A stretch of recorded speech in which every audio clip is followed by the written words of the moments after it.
माझी आई नाहीयेस, तू माझ्यावर प्रेमच करत नाहीस. मी म्हणलं का?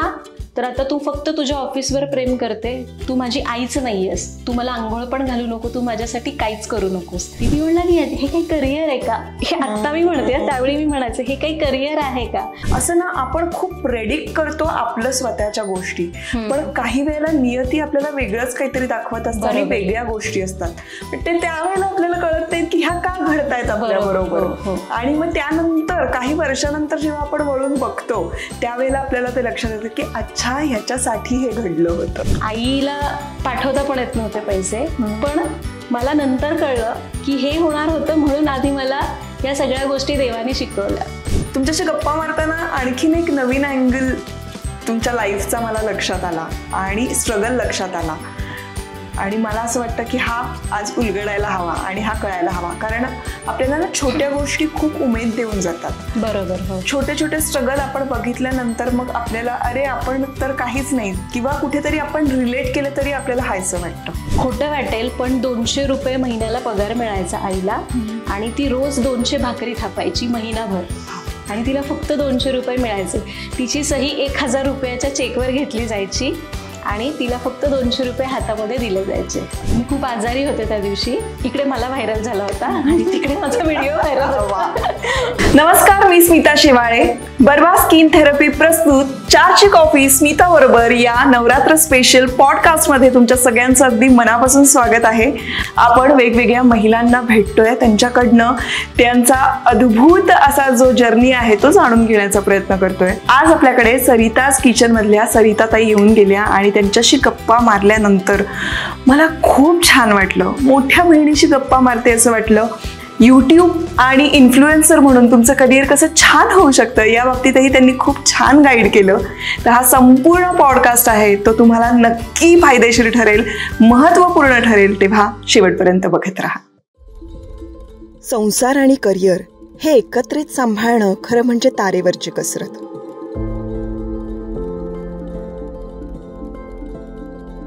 पण तिच्या पाठीशी तो अगदी खंबीरपणे उभा असेल ना, तर हा प्रवास सुसह्य होतो. संसारासाठी काहीतरी करायची धडपड असणाऱ्या या अन्नपूर्णेला अखेरीस यूट्यूबचा मार्ग सापडला. कित्येकांना स्वयंपाक शिकवत असताना त्यांच्या मनात कधी घर निर्माण केलं हे खरं तर त्यांच्याही लक्षात आलं नसेल. तुमच्या माझ्या आवडीच्या सरिता ताई आज आपल्याला नवरात्री स्पेशल पॉडकास्टसाठी लाभलेल्या आहेत. त्यांचं अगदी मनापासून स्वागत. नमस्कार सरिता ताई. नमस्कार. तुमचं संपूर्ण नाव आम्हाला माहिती नाहीये, आम्ही फक्त सरिताज किचन असं म्हणून ओळखतो, पण सरिता पद्मन असं यांचं नाव आहे. आणि थँक्यू सो मच, तुम्ही वेळात वेळ काढून माझ्यासाठी इथे आलेला आहात. अरे नाही, उलट मला खूप मजा येणार आहे, कारण आपण भेटलोय बऱ्याचदा पण अशा मनसोक्त गप्पा झाल्या नाहीत, आज होतील. येस. तर तुम्ही आलाय त्याबद्दल आपल्या या बर्वा स्किन थेरपी कडून तुम्हाला एक छोटंसं गिफ्ट आहे.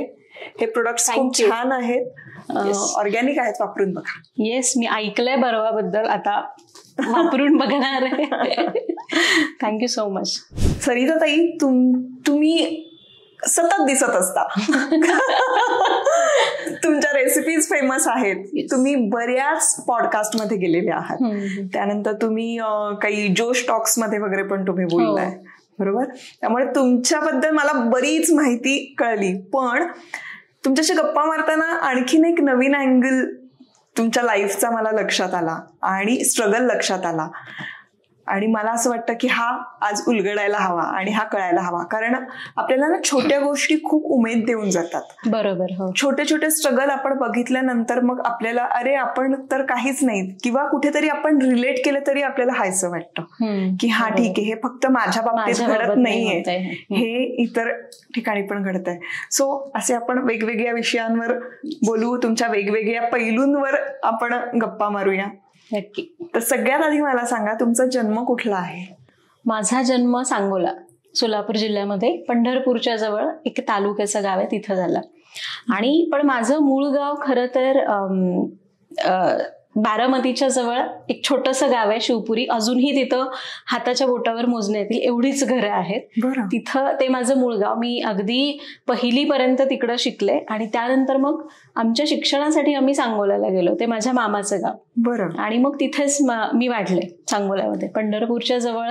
आणि छान, म्हणजे खूप जास्त खेडं नाही किंवा खूप जास्त शहर नाही असं. बरं. पण मग लग्नानंतर पुण्यामध्ये शिफ्ट झालं? नाही, माझं कॉलेज वगैरे सगळं सांगोल्यात झालं.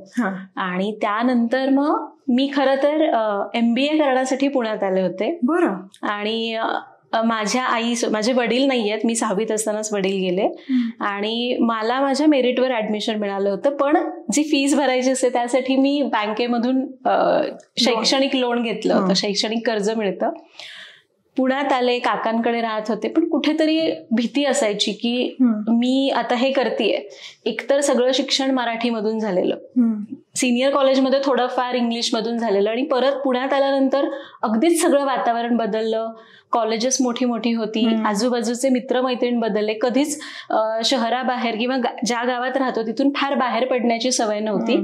आणि मग तिथं आल्यावर मला अभ्यास करताना तो कॉन्फिडन्स असायचा की हे मला येणार, मी परीक्षेमध्ये हे लिहिणार. पण कुठेतरी एक धाकधूक मनामध्ये असायची की मी जर फेल झाले तर काय करू. कारण एक होमसिक आपण होतो की नाही आपल्या आईपासून लांब गेल्यावर किंवा घरापासून, तो मी सारखी होमसिक व्हायचे आणि मला वाटायचं की मला इथे नाही राहायचं. एक होतं आपल्याला. मला वाटते प्रत्येक गावाकडून शहरामध्ये आलेल्या मुलीला हा अनुभव प्रत्येक वेळी येत राहतो.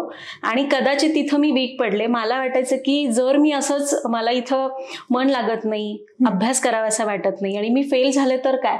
आधीच आईला खूप काम करावं लागतंय आणि मग हे लोन ते घेतलं त्याचं काय करायचं, मग ते फेडणार कोण. कारण शैक्षणिक लोन याच बेसिसवर मिळतं की पुढे जाऊन तुम्ही जेव्हा जॉबला लागता त्यावेळी ते लोन तुमच्या पगारामधून ते कट होतं. तोपर्यंत तुम्हाला कुठला EMI भरायचा नसतो. मी म्हणलं इथंच मी जर असं झालं, माझं मन लागत नाही, अभ्यास होत नाही, तर काय करायचं. आणि कुठेतरी आईसाठी मी म्हटलं की नाही आई, मी क्विट करते. अगदी 2च महिने. मला नाही माहिती, कदाचित मी ते करू शकले असते हे मला आत्ता वाटतं, पण त्यावेळी मी वीक पडले. कारण त्यावेळी मी खूप एकटी होते, शेअर करायला कोणी नव्हतं, मित्रमैत्रिणी नव्हत्या. मग त्यावेळी मी पुण्यात आले. पण आता हे सगळं करायला गेलीये. MBA मी मध्येच सोडलं, 2च महिने हार्डली. कारण कुठेतरी आईची काळजी वाटत होती, जर मी हे नाही करू शकले तर काय करायचं. पण त्यावेळी मी ठरवलं की मी घरी तर नाही जाणार, कारण आईला एक विश्वास होता की ही काहीतरी करणार आहे आणि पुण्यात आली आहे. सो मग मी हळूहळू जॉब शोधायला सुरुवात केली. लकीली एक 2,000ची नोकरीचा जॉब मला मिळाला. त्यानंतर तो मी 3-4 महिने केला. पण खरं सांगतेय, असे मी बरेच जॉब केले बरं का. म्हणजे तो लांब पडायचा म्हणून मग परत तो सोडला, दुसरा धरला. असे एवढे जॉब्स केले मी पुण्यामध्ये आल्यावर, अगदी 2,000, 2,500 पगारावर. पण त्या जॉबमुळे सुद्धा आपल्याला आत्ता वाटतं की अरे काय ते 2,000 पगार होता.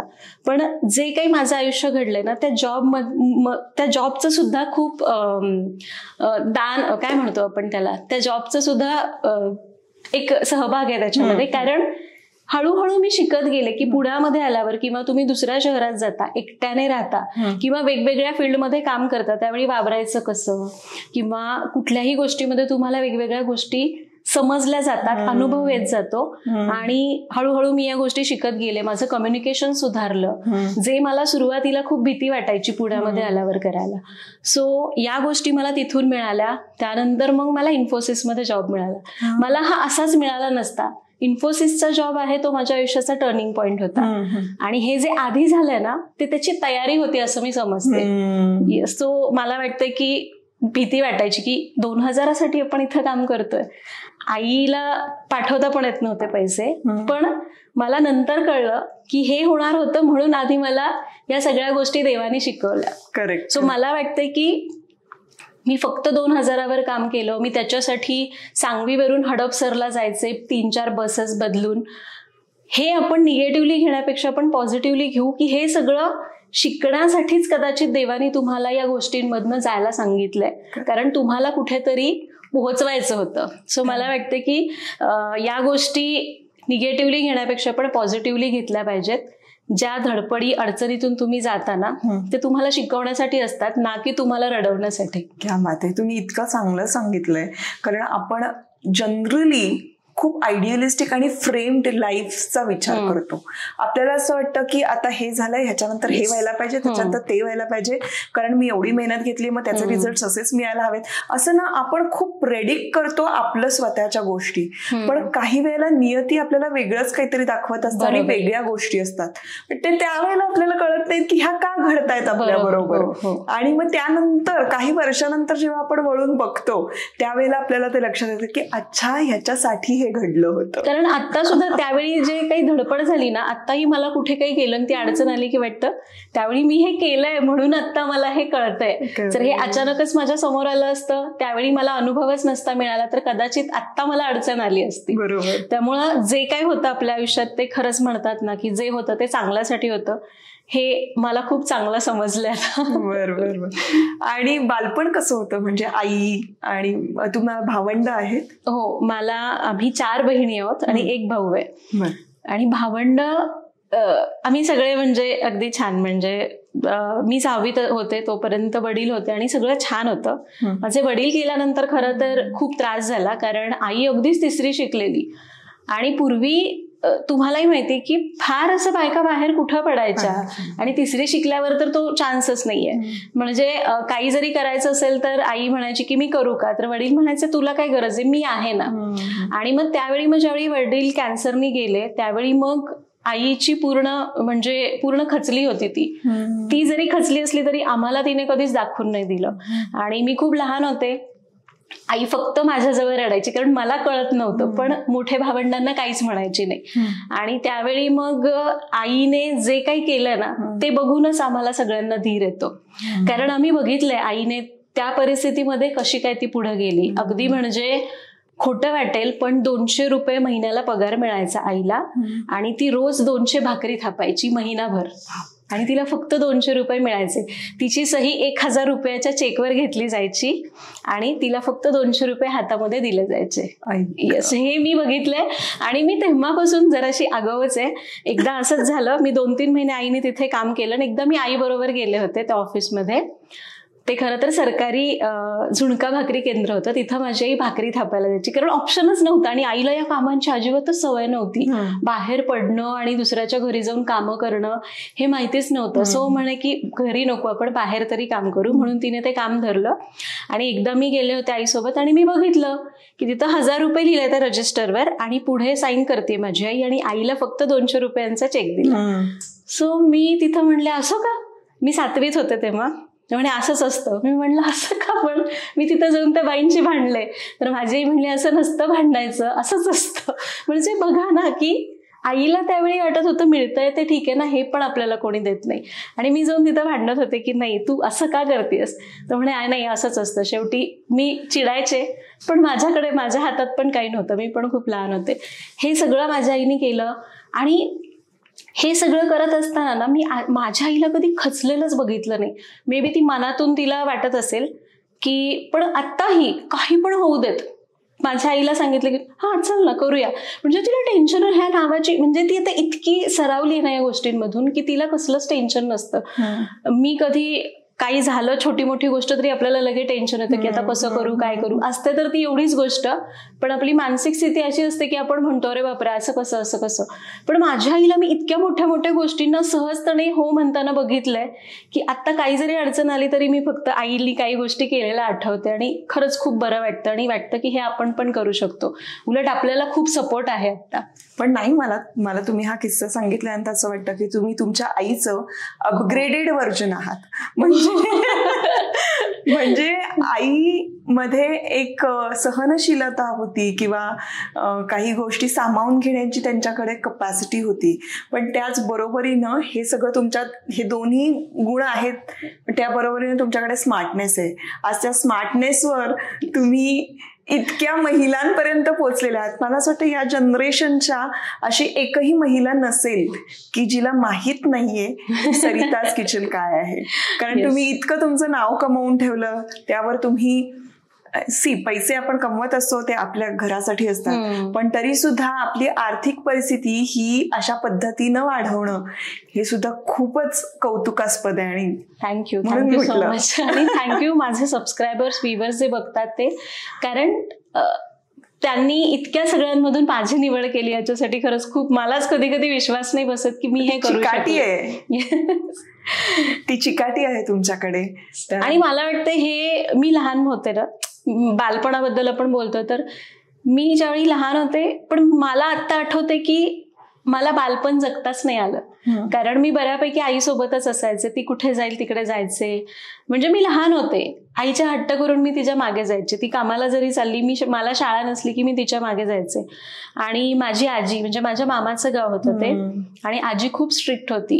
एकतर पूर्वी कसं की मुलींनी फार बाहेर नाही पडायचं, त्यात वडील गेल्यावर तर आजीनी सांगितलं की आता तुम्ही बाहेरच नाही जायचं, तुम्हाला वडील नाहीयेत, काही झालं तर आम्ही काय करणार वगैरे. कारण त्यांना वाटायचं की, आजीला वाटायचं की ही आता त्यांची जबाबदारी. म्हणजे आम्ही वेगळंच आजीपासून दुसरीकडेच राहायचो, पण आजी आम्हाला खूप रागवायची. त्यामुळं लहानपण काय आहे ना हे मला खरं आठवतच नाही. म्हणजे नेहमी ह्याच गोष्टी सगळ्या आठवतात की मी आईसोबत होते, मी इकडे गेले तिकडे गेले, पण खेळणं वगैरे ह्या गोष्टी नाही.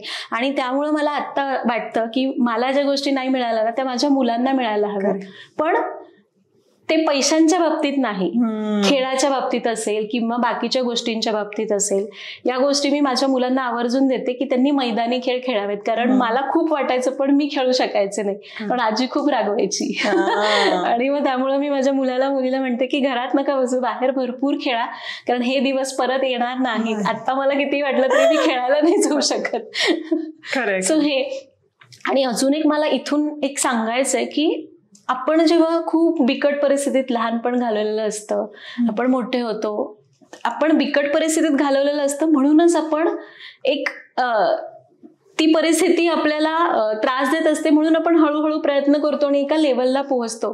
आणि ज्यावेळी आपल्याला मुलं होतात ना, मी बरेच असे पेरेंट्स बघितलेत, कदाचित मी योग्य व्यक्ती नसेन हे सगळं सांगायला, पण माझा अनुभव मी सांगतेय की बरेच पेरेंट्स असं म्हणतात की मला नाही मिळालं ना, माझ्या मुलाला मिळायला पाहिजे, म्हणून ते बऱ्यापैकी खूप खेळणी देणं किंवा खूप वेगवेगळ्या गोष्टी, अनावश्यक गोष्टी देतात. आणि त्यामुळं कदाचित, किंवा सगळ्या गोष्टी आयत्या करून ठेवणं, जसं की माझ्या मुलाला, मी फ्लॅट घेतला, माझ्या मुलालाही मी घेणारच, असं या गोष्टी होतात. आणि त्यामुळं मला वाटतंय की तुम्ही त्यांना सगळं आयतं दिलं ना तर करण्यासाठी ती मुलं धडपड नाहीत करत. पण मला असं नाही वाटत, म्हणजे हे मी खूप जणांकडून ऐकलंय की आम्हाला जे मिळालं नाही ते आम्ही आमच्या मुलांना देतो. पण या सगळ्या गोंधळात तुम्ही जे खूप पैसे कमवताय, ते त्यांना खेळणी वगैरे देताय आणि मग वेळ देत नाही, क्वालिटी टाइम देत नाही, ते कदाचित मोठे होतील आणि त्यांच्या मुलांना ते देतील आता.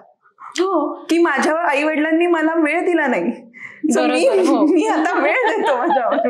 हे होतं. एक पिढी अशी आणि एक पिढी अशी. बघा ना, आता तुमच्या मुलाला तुम्ही सगळं आयतं करून दिलं तर तो का प्रयत्न करेल पुढे काही करायचा?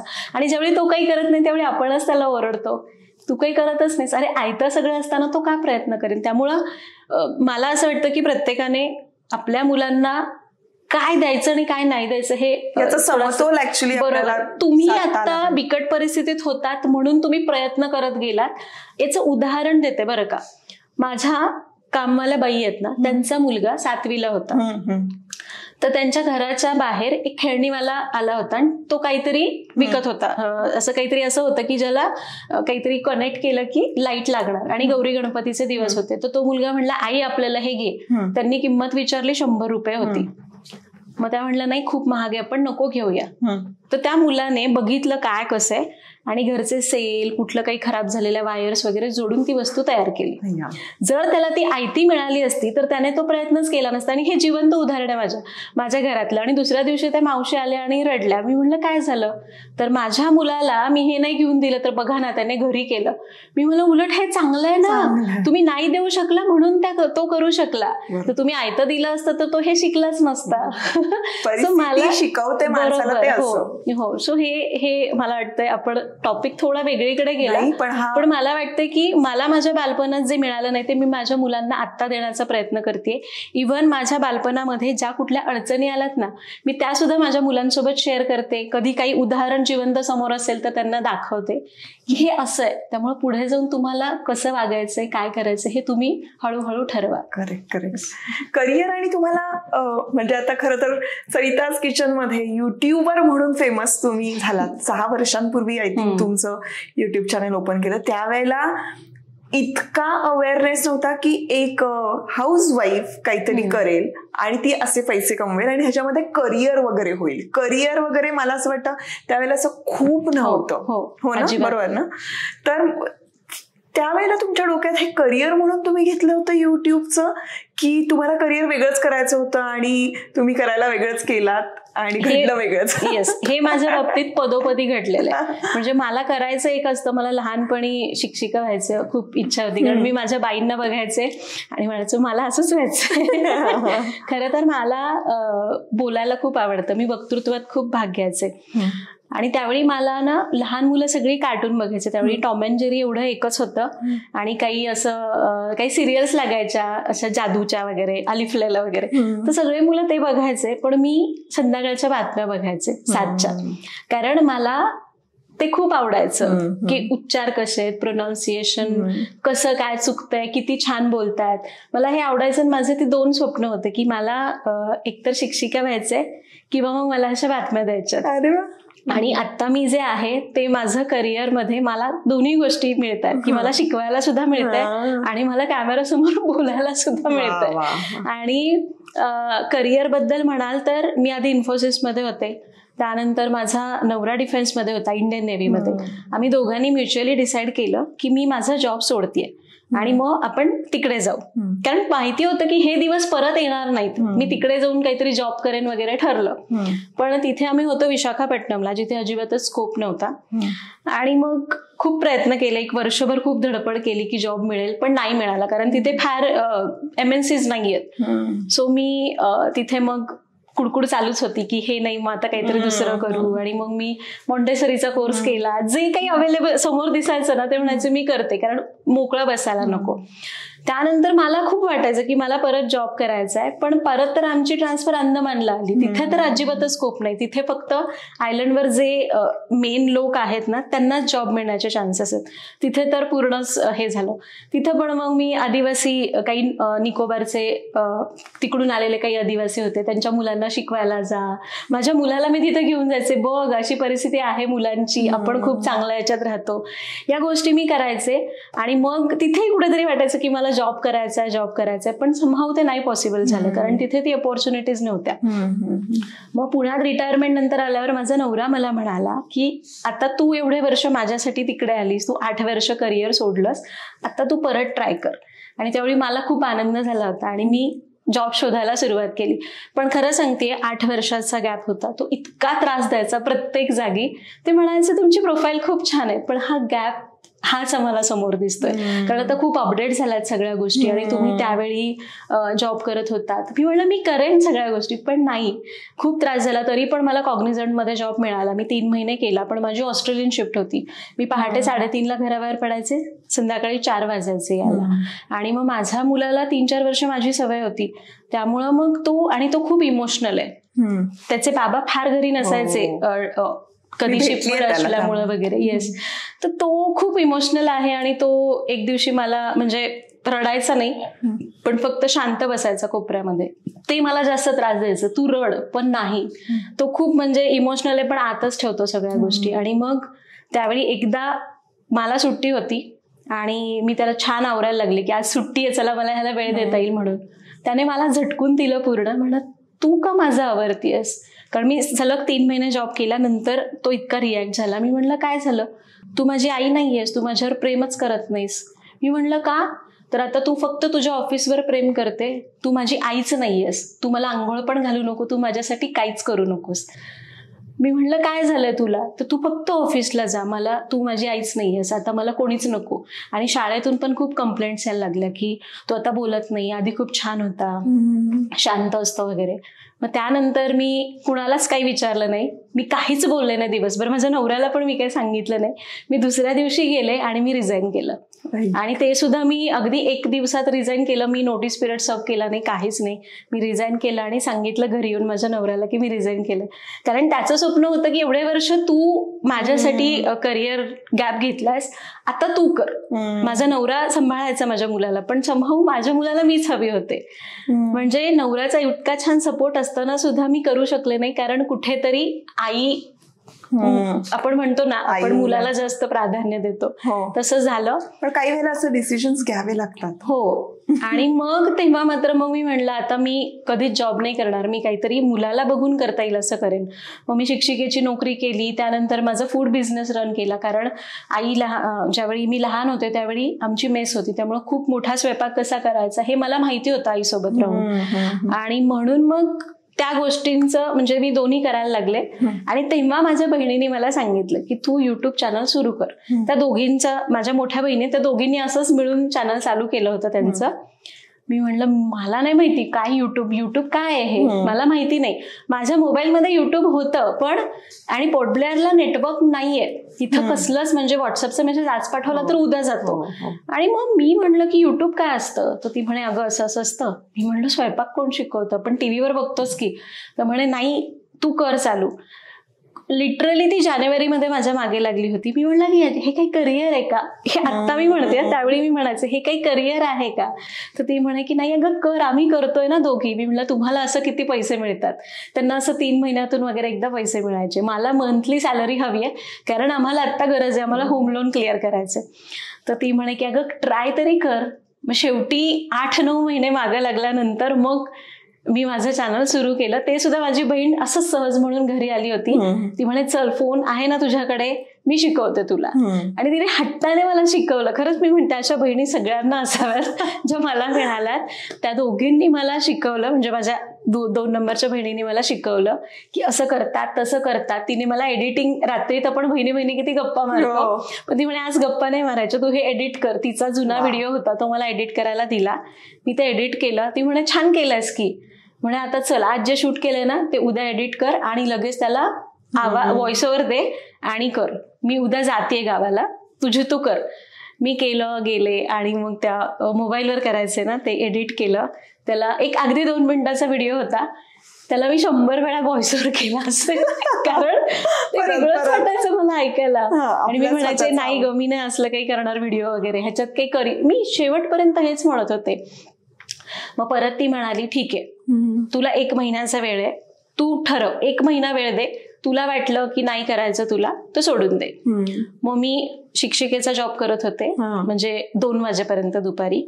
कधी फूड ऑर्डर्स असतील तर फूड ऑर्डर्स घ्यायचे आणि मी युट्यूबचे व्हिडिओज करायचे. मग मला एवढं माहिती होतं लहानपणापासून तुम्हाला काम करायला दिलंय ना तर ते नीट करा, मग तुम्हाला आवडत असो नसो. म्हणून मी म्हटलं चला मी ठरवलंय ना 1 महिना वेळ द्यायचा तर आपण मनापासून करू. आणि मग मी अगदी मनापासून सगळे व्हिडिओ शूट करायचे. कधी कधी तर नवऱ्याला ऑफिसला जायचं, नाश्ता द्यायचा असायचा आणि मी ना सकाळी मग पहाटे 5ला उठायचे, नाश्ता लवकर रेडी करायचे, शूट करायचे, कारण शूट करताना वेळ जातोच, अगदी रोजच्या सारखं नाही होत.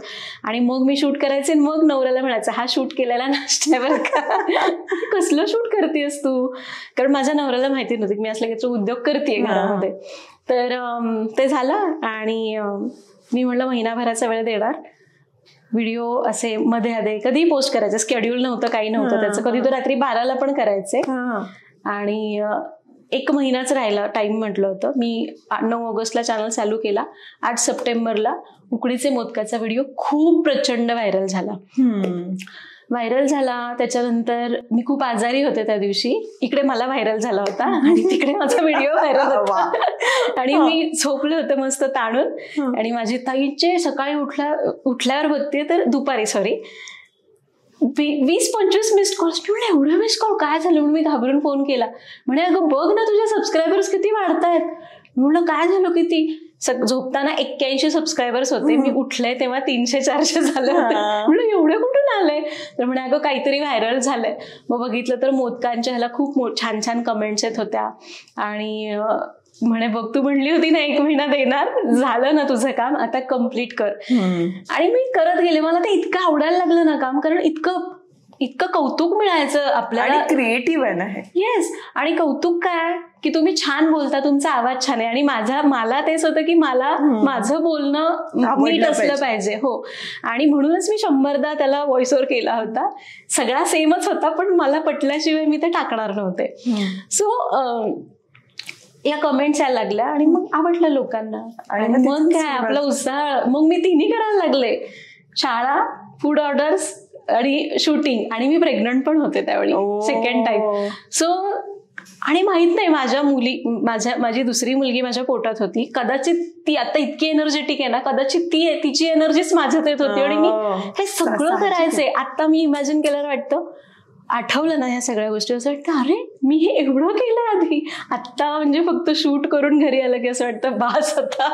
पण त्यावेळी कुठून एवढी एनर्जी आली मला माहिती नाही. सुरुवातीची ती एनर्जी भन्नाट असते. येस. आणि ज्यावेळेला आपल्या डोक्यात ती आयडिया येते आणि आपण ती इम्प्लिमेंट करण्यासाठी जातो, तेव्हा काहीतरी एक ते मॅजिकच घडत असतं. बरोबर. आणि खूप वेगळं होतं ते. मी तर हे सुद्धा नाही विचार केला की ह्याच्यातून पैसे कसे मिळतात. मग मला फक्त ताईने सांगितलं होतं की जेव्हा ते पूर्ण होईल ना तुझं टार्गेट, ते मॉनिटायझेशनचा ऑप्शन आहे, तिथं जाऊन तो फॉर्म भर. म्हणलं ओके. आणि मला ते ग्रीन टिक आली की सगळं टार्गेट माझं 2 दिवसातच पूर्ण झालं. सबस्क्रायबर्स तर अगदीच पूर्ण झाले, माझं वॉच टाइम पूर्ण झाला. मी क्लिक केलं, सगळा फॉर्म भरला आणि मला पुढे काही माहितीच नव्हतं. तर कारण मला इतकं आवडत होतं ना ते काम की मी फक्त कामच करत सुटले. एकदा ताईला फोन केला, म्हणलं अगं आता 2 महिने झालेत म्हणलं मला, म्हणजे गणपतीहून दिवाळी चालू व्हायला लागली होती. तर ती म्हणे आले का पैसे? मी म्हणलं कसले पैसे? म्हणजे युट्यूबचे. मी म्हणलं अगं काहीतरी दिसतंय ते डॉलर्स, पण आलेच नाहीत अजून. ती म्हणे अगं ऍडसेन्स अकाउंट उघड ना त्याच्यासाठी. तेव्हा जाऊन मी ऍडसेन्स उघडलं आणि तेव्हा जाऊन माझ्या अकाउंटमध्ये, खोटं वाटेल पण माझी अमाऊंट 1.5 लाखापेक्षा जास्त होती.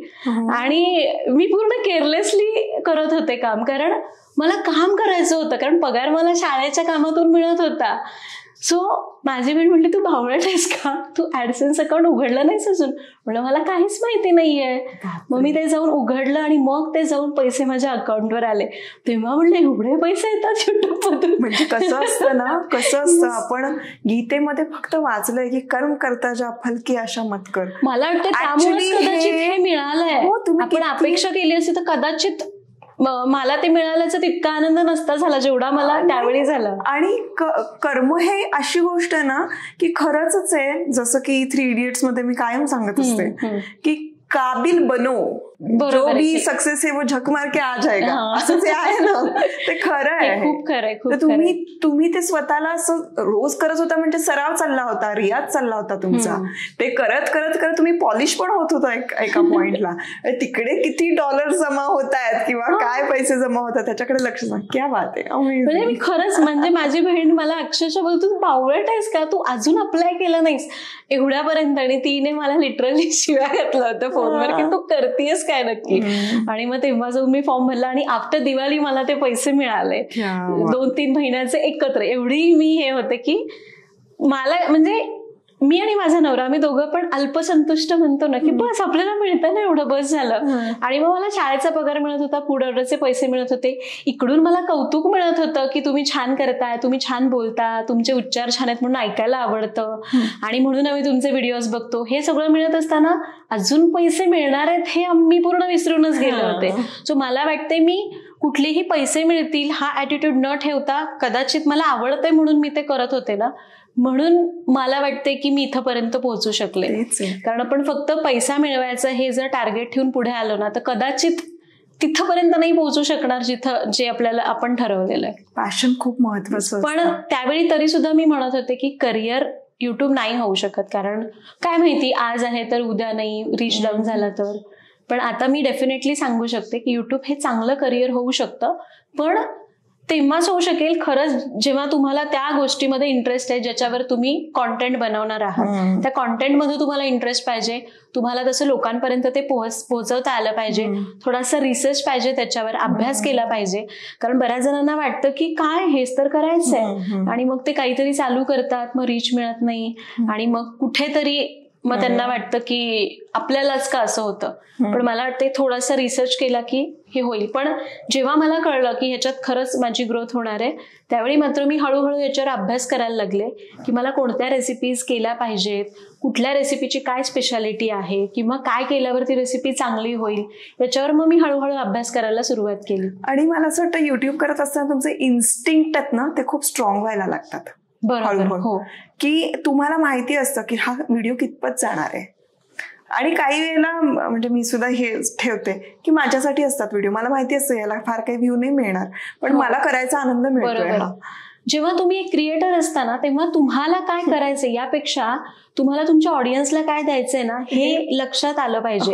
तरी सुद्धा काही काही असे टॉपिक्स असतात आपल्याला माहिती की हा ऑडियन्स मे बी नाही बघणार, पण तरी मला करायचंय ते सॅटिस्फॅक्शन. कारण कामाच्या मध्ये आपल्याला पण थोडंसं सॅटिस्फॅक्शन हवंय. केवळ त्यांना हवं म्हणून तर आपण देतोच आहे, पण मला पण तुम्हाला थोडंसं सांगायचंय तर तुम्ही ऐका ना, एक असा हट्ट असतो.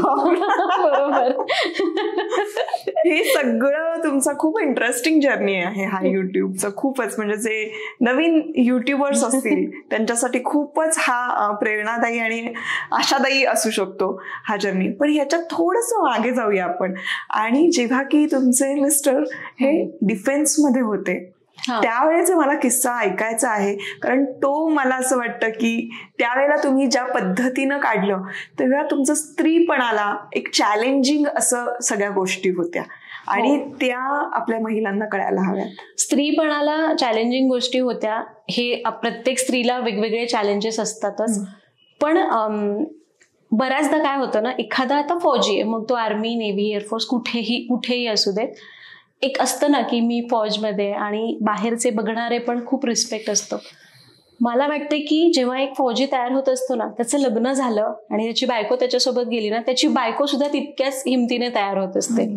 कारण फौजमध्ये म्हणजे फॅमिलीला सुद्धा हेच शिकवलं जातं की तुम्ही फौजीच्या घरातले मेंबर्स आहात आणि तुम्हाला सुद्धा तितक्याच ताकदीने सगळ्या गोष्टींना सामोरं जायचंय. कारण खूप वेळा असं होतं, आता बघ ना की समजा आपण आता सिव्हिल लाईफ घेऊयात. आपण ज्यावेळी प्रेग्नंट असतो त्यावेळी बायका काय करतात, एखाद्या जरी व्हिजिटला नवरा म्हणाला की आज मला वेळ नाहीये, तू एकटी डॉक्टरांकडे जाऊन ये, तर कुठेतरी वाटतं की आज तू माझ्या बरोबर आला नाहीस. पण ज्यावेळी एक फौजीची बायको असते ती पहिल्या दिवसापासून डिलिव्हरी होईपर्यंत एकटीच हे सगळं मॅनेज करते. कारण डिसिप्लिन जे असतात त्यामध्ये जेव्हा एखादी फौजीची बायको आर्मी हॉस्पिटलमध्ये किंवा नेव्हीच्या हॉस्पिटलमध्ये ट्रीटमेंट घ्यायला जाते त्यावेळी तिथे कोणीच अलाउड नसतं आणि हे ही जर्नी तुम्हाला एकट्यानेच करावी लागते. माझ्यासोबत माझा नवरा ऍटलिस्ट होता, तरी फक्त हॉस्पिटलमध्ये जाणं, डिलिव्हरीपर्यंत म्हणजे त्या रूम पर्यंत न पोहोचणं, या सगळ्या गोष्टी म्हणजे तिथं तो नव्हता पण ऍटलिस्ट सोबत होता. बऱ्याचदा असंही होतं की तुमचा नवरा 5-6 महिने शिपवर गेलेला असतो आणि इकडे तुमची डिलिव्हरी होणार असते, असंही होतं. आणि जेव्हा माझं लग्न झालं ना तेव्हा माझ्या नवऱ्याने मला, आपण जनरली छान गप्पा मारतो, तर त्यांनी मला पहिल्याच दिवशी सांगितलं, हे बघ मी फौज जॉईन केलेली आहे आणि तुला मी आत्ताच सांगतोय की मी बॉन्ड साईन केलाय, 24 तास मी देशासाठी कामासाठी वाहिलेले आहेत, त्यामुळं मला रात्री अपरात्री कधीही कॉल येऊ शकतो, ओरडायचं नाही. लिटरली प्रत्येक फौजी नवरा आपल्या बायकोला सांगतो, असं असतं. त्यामुळं या गोष्टी तुला समजून घ्याव्या लागतील आत्ताच. इव्हन माझ्या नवऱ्याने मी होकार देण्याच्या आधी पण मला ही गोष्ट सांगितली होती. मग हे मला आधीपासून माहिती होतं, त्यामुळं या गोष्टी खरंच खूप समजून घेतल्या गेल्या. माझ्या बाबतीत म्हणाल ना तर एक किस्सा असा आहे, माझ्या पहिल्या मुलाच्या वेळी मी प्रेग्नंट होते. मी 7 महिने खरं तर नवऱ्यासोबतच होते, त्यात पण 2-3 वेळा माझा नवरा शिपवर जाऊन आला 2-2 महिन्यांसाठी असं. आणि त्यावेळी त्या प्रेग्नन्सीमध्ये वेगळ्या शहरामध्ये तुम्हाला एकटीला मॅनेज करायचं असतं. त्यानंतर मी पुण्यात आले. डिलिव्हरी आम्ही खडकीमध्ये आर्मी हॉस्पिटलला करायची ठरवली होती, कारण आई, सासू सासरे सगळे पुण्यातच आहेत ना, म्हणून मी ऍडमिट झाले. मला खरं तर हे माहिती नव्हतं बरं का की डिलिव्हरीच्या वेळेस सुद्धा तुमच्यासोबत कोणाला ठेवत नाहीत. माझं पोट दुखायला लागलं, माझा नवरा काही अजून आला नव्हता, तो विशाखापट्टणमला होता आणि ते 5-6 दिवसांनी येणार होता. तो म्हटला आधी मी येत नाही, तू डिलिव्हरीची डेट काय दिली ना अकॉर्डिंगली मी तशी सुट्टी ठेवेन. ओके म्हटलं. तर त्यावेळी मला 8वा महिना होता आणि माझ्या चेहऱ्यावर काहीतरी इन्फेक्शन झालं रात्रीमध्येच. मी म्हणलं काहीतरी असेल. 3 दिवसांनी खूपच त्रास व्हायला लागला मला. दुसऱ्या दिवशी सकाळी मी गेले, जवळच्या हॉस्पिटलमध्ये गेले, कारण मला आर्मी हॉस्पिटल लांब आहे, पण जवळच्या डॉक्टरांना दाखवून येऊ. तर त्यांनी मला सांगितलं की तुम्हाला हार्फिस झोस्टर झालाय आणि हा 15 ते 20 दिवस जाणार नाही आणि तुम्हाला तुमच्या गायनेकोलॉजिस्टकडे जा आणि त्यांच्याकडे ट्रीटमेंट घ्या. मी तिकडे गेले. म्हणजे त्याला नागिन म्हणतात, आपण मराठीत नागिन म्हणतो. मला त्यावेळी माहिती नव्हतं की याला नागिन म्हणतात. आणि दुसऱ्या दिवशी जाईपर्यंत माझं अर्ध तोंड पूर्ण सुजलं होतं. आणि हा भाग म्हणजे अशी दिसत होते मी बियर्ड, म्हणजे विचारू नका. म्हणजे माझी आई रडायला लागली, काय चाललंय. मी माझ्या नवऱ्याला म्हणलो काहीतरी झालंय, मला काय झालंय माहिती नाही. मग गेले मी हॉस्पिटलमध्ये. तिथे ते कर्नल होते जे डॉक्टर होते आणि ते खूप स्ट्रिक्ट असतात, पण ते सुद्धा माझ्या डोक्यावर हात फिरून म्हणाले आपको बहुत दर्द होगा, आपके हस्बैंड को बुला. मी म्हणलं वो नहीं आ सकते, 5 दिन बाद है. अच्छा ठीक है, कोई बात नहीं, आप फौजी की वाइफ हो, स्ट्रॉन्ग हो, आपको ये अभी 20 दिन तक सहना है. डिलिव्हरी 15 दिवसांवर आली होती आणि मला टेन्शन. आणि डॉक्टरांनी सांगितलं होतं तुमची डिलिव्हरी जर 20 दिवसांच्या आत झाली तर बाळाला पण हे इन्फेक्शन होणार. सो मी इतकी घाबरले होते तेव्हा, इतकी म्हणजे विचारू नका. पहिलं बाळ, त्यात हे सगळं झालेलं, त्यात डॉक्टरांनी असं सांगितलेलं. एक मॉरल सपोर्ट असतो ना, तो म्हणजे आपला नवराच असतो यावेळी. आणि मी माझ्या नवऱ्याला धड काही सांगूही शकत नव्हती की असं काही आहे. आणि मी खूप घाबरले होते, काय करायचं समजत नव्हतं. तर डॉक्टर पण म्हणाले आपको ये दर्द सहना पडेगा. आणि मी एकटीच कसं ते करत होते मला माहिती नाही. एकतर शेवटी आपल्याला खूप त्रास होतो, जळजळ होणं, ऍसिडिटी होणं, त्यात पण ते सगळा चेहरा पूर्ण सुजलेला, तिथे पूर्ण आग होत होती आणि खूप त्रास झाला मला तेव्हा. पण माझा नवरा नाही येऊ शकला. आणि मग त्यानंतर मग ते बरं झालं. लकीली डॉक्टर म्हणाले की ते सुकलेलं आहे आणि 20वा दिवस होता आणि माझ्या पोटात दुखायला लागलं. मी म्हणलं नशीब की 20 दिवस पूर्ण झाले. मग मी दवाखान्यात गेले. माझी आई आणि सासू सोबत आल्या होत्या. रात्री आम्ही काहीतरी 8 वाजता ऍडमिट झालो असेल. आणि त्यांनी म्हणाले आता तुम्ही घरी जा. मी म्हणलो का? तर नाही, इथं कोणालाच अलाउड नाही, तुम्हालाच सगळ्या गोष्टी करायच्यात. इमॅजिन करा तुमची पहिली डिलिव्हरी आणि आईला आणि सासूबाई कोणीच तुमच्या जवळ नाहीये, तुम्ही एकटाच आहात आणि फक्त नर्स आहेत. सो मी खूप घाबरले होते तेव्हा. आणि म्हणजे माझं पहिली डिलिव्हरी असल्यामुळे अंदाज नाही आला. 3 दिवस मी ऍडमिट होते आणि मग 4थ्या दिवशी डिलिव्हरी झाली. पण अलाउड नाहीये तुम्हाला हॉस्पिटलमध्ये, कोणीच अलाउड नाहीये. सो मी इतका लोनलीनेस येतो. पण येस, जरी हे असलं तरी सुद्धा तिथल्या ज्या नर्स असतात त्यांना इतकं छान ट्रेन केलेलं असतं की त्या अगदी आईप्रमाणे तुमची काळजी घेतात. कुठल्याही छोट्या मोठ्या गोष्टी लागल्या, असं नाही की नर्स जनरली आपण असं म्हणतो ना की पाहिजे तशी मदत मिळत नाही काही ठिकाणी, पण खूप खूप छान काळजी घेतली जाते तुमची. पण तरी एक असतं ना आपलं माणूस जवळ असणं. येस, मग तुम्हाला किती सिव्हिअर आजार होऊ दे. माझी तर डिलिव्हरी होती, पण अशा खूप गोष्टी आहेत की ज्या डिफेन्स पर्सनल ज्या असतात त्यांच्या फॅमिलीला फेस कराव्या लागतात. त्यानंतर माझा नवरा गेला, डिलिव्हरी झाली, 15 दिवसांची सुट्टी होती, बाळ 15 दिवसांचं झालं. माझा नवरा परत गेला सुट्टीवरून ड्युटीवर. आणि माझ्या मुलाला निमोनिया सदृश लक्षणं दिसायला लागली. 15 ते 20 दिवसांचा होता तो. आम्हाला वाटलं की खूप पाऊस होता त्यावेळी, जून महिन्याचा, तो खूप पाऊस आहे म्हणून त्याला काहीतरी इन्फेक्शन झालं असेल, कफ वगैरे. पण डॉक्टर म्हणाले त्याचा कफ इतका भरलाय की हा जर मोठ्या माणसाला असता तर नॉर्मल होतं, पण हे बाळ आहे, तो इतका कफ आहे की त्याला श्वास नाही घेता येणार. आम्ही बरेच हॉस्पिटल्स फिरलो. शेवटी मी म्हणलं आपण आर्मी हॉस्पिटलला जाऊ, कारण आम्हाला सांगितलं की त्याला ऍडमिट करावं लागेल. मी म्हणलं तिथं छान काळजी घेतात.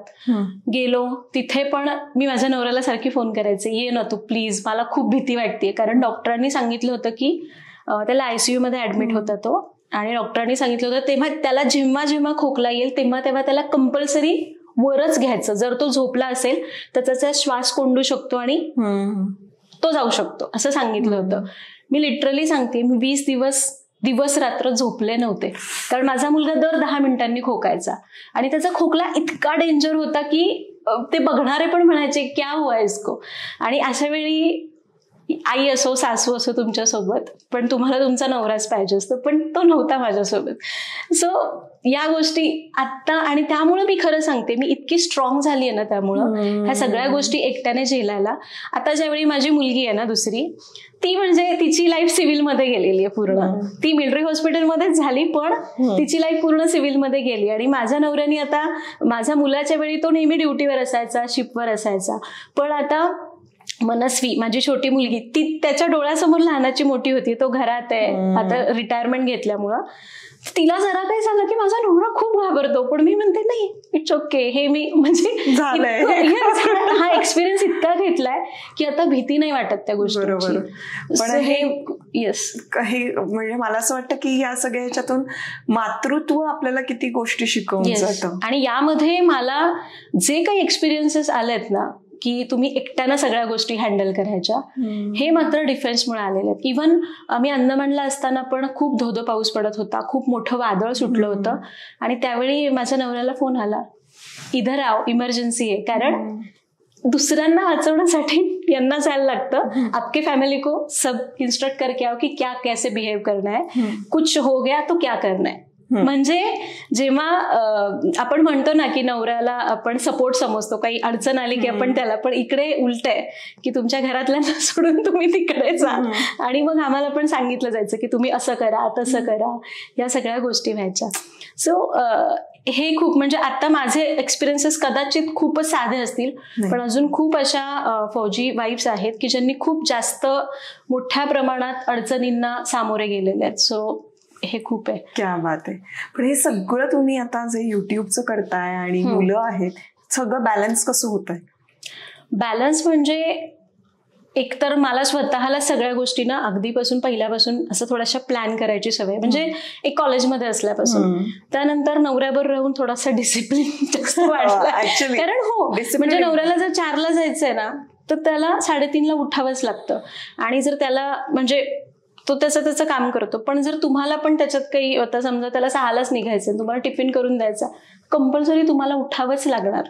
आणि मग हे जे डिसिप्लिन आलाय ना, हा हळूहळू मी तिकडून पण घेतला थोडासा आणि मला त्याचा आत्ता कुठेतरी उपयोग होतो.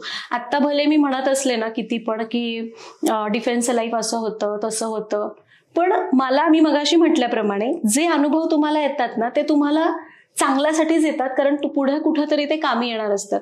जसं की आधी जे काही आयुष्य होतं म्हणजे तो भाग, थोडंसं मॅनेजमेंट, थोडंसं डिसिप्लिन, या सगळ्या गोष्टी आत्ता मला कामी येतात ज्यावेळी माझा कामाचा व्याप खूप वाढला. मग समजा आता हे सगळं बॅलन्स साधायचा कसा, तर मध्ये मध्ये फार त्रास व्हायचा. जेव्हा मी घरून शूट करायचे घरातून, त्यावेळी खूप त्रास व्हायचा. कारण घरातून ज्यावेळी करत असतो ना त्यावेळी आपल्याला काम कुठे आणि पर्सनल लाईफ कुठे हे कळतच नाही, सगळंच गोंधळ उडलेला असतो. म्हणजे कधी आपण शूट करतो तर कधी आपण म्हणतो की आता थोडासा वेळ मुलांना देऊ, परत बघू एडिटिंगचं, आणि मग कुठेतरी मग उशीर होत जातो, मग रात्रीचं जागरण करावं लागतं.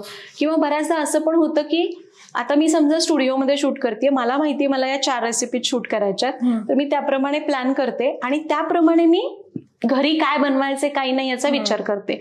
पण जर मी घरूनच काम करायचे ना त्यावेळी काय व्हायचं की चला आता मी आज सकाळी मुलांचा डबा केला, आता रात्री ना आपण संध्याकाळी शूट करूयात आणि मग हे बनवू, म्हणजे जेवण पण होईल आणि हे पण होईल.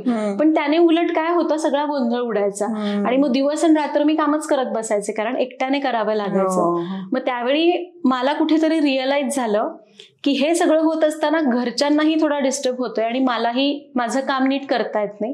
म्हणून मी ठरवलं की स्टुडिओ वेगळा घेऊ आणि मग तेव्हापासून मला कुठेतरी थोडासा बॅलन्स यायला लागला. कारण माझी मुलगी अगदी 6 महिन्यांची होती, तिच्यासोबत परत शूट करणं, परत मुलगा अजून 2रीला होता, मग हे सगळं खूप अवघड व्हायला लागलं. पण मग शूट ज्यावेळी मी बाहेर नेलं, मला असं वाटतं की आपल्याला ग्रो व्हायचं असेल ना, स्त्रीला शक्यतो, तर तिला घरातनं बाहेर पडायला पाहिजे. पण ती स्पेस, कामाची स्पेस ही वेगळीच असायला हवी. येस. मग आता थोडंसं स्वतःला स्ट्रिक्टली मी सांगते की 6 वाजलेत ना, घरी जा, आता वाच, इथून पुढे शूट नाही करायचं. बऱ्यापैकी 7 वगैरे वाजतात, कारण कधी कधी आपण मध्येच असतो. बरोबर. पण मी स्ट्रिक्टली त्या गोष्टी आता फॉलो करते. आधी मी हे नाही फॉलो करायचे, म्हणजे काम काम काम, मग कुठेतरी जाणवायला लागलं की उपयोग काय याचा.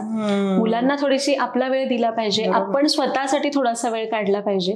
कारण ज्यावेळी तुम्ही फक्त काम काम काम करता ना, तुम्हाला ते हळूहळू म्हणजे मोनोटोनस व्हायला लागतं की तेच तेच तेच तेच तेच. आपला आनंद हा आपल्या माणसांमध्ये असतो ना. हो हो. सो मग मी स्वतःला आता स्ट्रिक्टली सांगितलंय 9ला बाहेर पडायचं आणि 6 ते 6:30ला मॅक्सिमम घरी यायचं. म्हणून मग ते आता इतकं छान बॅलन्स होतंय माझं की माझी मुलगी 4ला घरी येते, माझा नवरा वर्क फ्रॉम होम करतो, त्यानंतर 2 तास मग मी नसते, मग 6-6:30वर मी पूर्ण वेळ मग मुलांसोबत असते. मग भलेही मला अगदीच त्यांच्यासोबत खेळता नाही का येईना, पण मी पूर्ण वेळ ऍटलीस्ट समोर त्यांच्या आजूबाजूलाच असते आणि मग ह्या गोष्टी बॅलन्स होतात. पण फक्त मग मी काय करते, सगळ्या गोष्टी थोड्याशा प्लॅन करते. म्हणजे रविवारी झोपताना मला पूर्ण आठवड्यामध्ये काय करायचंय ना याचे मी एक बेसिक गोष्टी डायरीमध्ये लिहून ठेवते आणि मग सोमवारचा काय नेक्स्ट दुसऱ्या दिवशीचा काय प्लॅन हा डिटेलमध्ये लिहिते. त्याप्रमाणे मग ऍटलिस्ट त्याच्यातला 80% जरी अचीव्ह झाला ना तरी वाटतं की झालं बाबा. आणि मग रोज रात्री झोपताना प्रत्येक दुसऱ्या दिवशी मला काय करायचंय याचा एक रफ प्लॅन असतो. मग त्यामुळे ते थोडंसं बॅलन्स होतं. कधी कधी गडबडतं, पण कारण क्रिएटरची लाईफ पण सोपी नाहीये, तुम्हाला सांगण्याची वेगळी गरज नाही. प्लॅनिंग, डिसिप्लिन आणि मोटिवेशन हे ऍट ए टाइम चाललं पाहिजे. ही रिक्षा आहे, ऑटो आहे असं मला वाटतं. आणि मोटिवेशन कमी पडलं ना तरी सुद्धा मी व्हिडिओ नाही बनवू शकत. मोटिवेशन तुमचे व्ह्यूअर्स देतात. तुम्ही जर खूप चांगला कॉन्टेंट बनवताय, तुम्हाला वाटतंय की माझ्यामध्ये जे चांगलं आहे ते लोकांपर्यंत पोहोचवलं पाहिजे, ती जर एक थिंकिंग असेल ना तुमची, तुमचा ऑडियन्स आपोआप तुम्हाला कनेक्ट होतो आणि ते त्यांच्या कमेंट्स मधून दिसतं. आणि मला वाटतं की रात्री झोपण्याच्या आधी मी 15 मिनिट म्हणूनच कमेंट्स वाचते की दुसऱ्या दिवशी मला मग ते मोटिवेशन मिळतं आणि छान काम करायला लागते. क्या बात. खूप खूप छान सांगितलं, खूप मदत झाली ऍक्च्युली. मला तर असं वाटतं की तुमच्याकडे बघितल्यानंतर प्रत्येक स्त्रीला असं वाटतं की मला सुद्धा काहीतरी करायचंय आणि हे मोटिवेशन तुम्ही असं देत फिरताय. नाही, ऍक्च्युली प्रत्येक स्त्रीला वाटलंच पाहिजे की मला काहीतरी करायचंय किंवा काहीतरी एक सुप्त असतं लहानपणीपासून की मला हे करायचंय. आणि मला वाटतं प्रत्येकीने थोडा तरी प्रयत्न केला पाहिजे. कारण भारतीय स्त्रीचं हेच असतं की मनात खूप असतं, पण ते एकतर ओठावर येत नाही किंवा जरी आलं तरी ते कसं करायचं कळत नाही.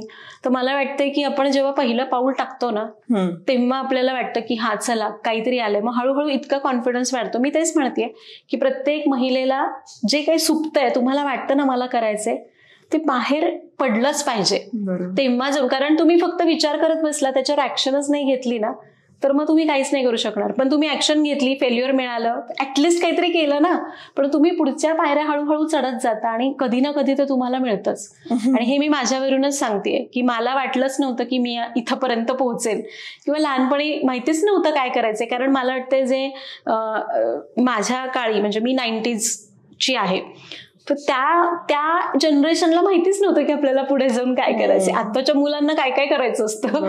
पण मला वाटतं की उलट ती जनरेशन खूप चांगली आहे की ती लहानपणापासून मला हे करायचं अशी धरून बसली नव्हती, फक्त मनामध्ये ठेवायची की मला ते करायचं आणि हळूहळू त्याप्रमाणे वाटचाल करायची. आजकालच्या मुलांना इतके ऑप्शन्स आहेत की ती स्वतःच गोंधळलेली आहेत. अगदी मला वाटतं आपण खूप माझी जनरेशन खूप लकी होती की इथे. करेक्ट. खूप छान गायडन्स मिळाला तुमच्याकडून. मला मोठी बहीण, मी तिच्याशी गप्पा मारते ऍक्च्युली मला असा फील आला, कारण मला सुद्धा बऱ्याचदा खूप प्रश्न पडत असतात आणि या पॉडकास्ट थ्रू ना मला वेगवेगळे जणींचे दृष्टिकोन जे आहेत ते ऐकून खूप मजा येते. तुमच्याशी बोलून मला आज विशेषतः खूप मजा आली, खूप छान वाटलं. तुम्ही वेळात वेळ काढून इथे आलात. Thank you so much. Thank you so much.